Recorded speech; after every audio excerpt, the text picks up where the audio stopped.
Hello students,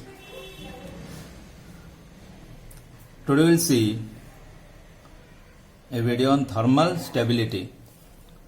You people are facing very difficulty while arranging compounds in the thermal stability order, either in your 11th or 12th or in your entrance examinations.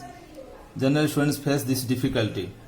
So here today I brought a very easy method to find out or to compare the thermal stability of the compounds. Let us see. I have broken that into two parts. One is compounds having polyatomic anions, and the second part is for halides, hydrates and oxides. Let us see first compounds having polyatomic anions. Polyatomic means more than one atom, like nitrate, carbonate, sulfate, bicarbonate, hydroxide. This is your superoxide, this is your peroxide, etc. So such type of ions are if present, then directly you can find out, you can compare the thermal stability with the size of the cation and write down the order. That is, with the increase in the cationic size, thermal stability increases. For example, you see here lithium nitrate, sodium nitrate, potassium nitrate, rubidium nitrate. Nitrate is a polyatomic ion. Therefore, lithium is smaller than sodium, less than potassium, less than rubidium. Therefore, there is thermal stability also in the same order. Lithium nitrate less than sodium nitrate, less than potassium nitrate, less than rubidium nitrate.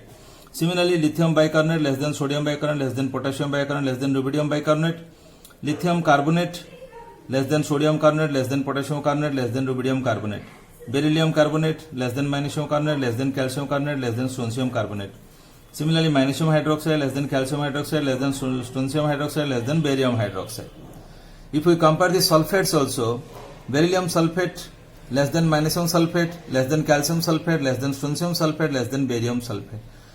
Their superoxides, for example, potassium superoxide less than rubidium superoxide, less than cesium superoxide. Because lithium and sodium do not form superoxide, so we have taken from potassium. So in all these cases you see determination of order is so easy. You simply compare the size of the cation with the thermal stability. With the increase in size of the cation, thermal stability increases. So here you see the cationic size increases from lithium to rubidium, from beryllium to strontium, from magnesium to beryllium, from potassium to cesium, etc. As the size increases, thermal stability also increases. Now the second one, for halides, hydrates and oxides.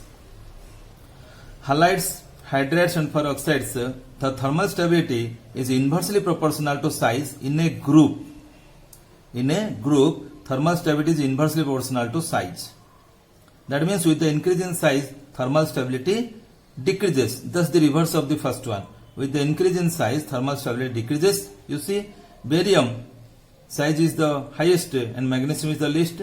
So barium oxide thermal stability is the least, and magnesium oxide thermal stability is the highest.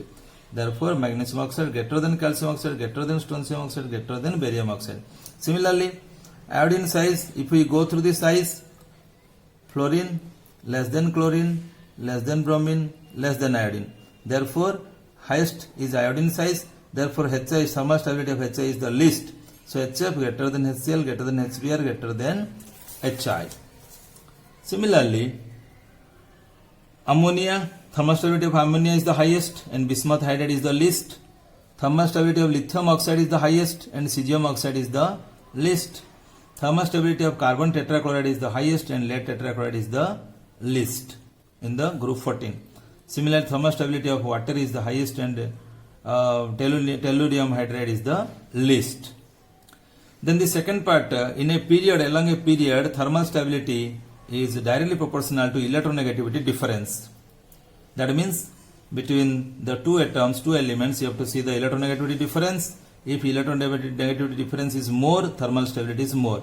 Electronegativity difference is less, then thermal stability is less. So here in HF, electronegativity difference between fluorine and hydrogen is the highest, and between nitrogen and hydrogen is the least, because fluorine has the highest electronegativity, then oxygen, then nitrogen. So here between fluorine and hydrogen it is the highest, so it has highest thermal stability, and ammonia has the least thermal stability. Hope you understood everything.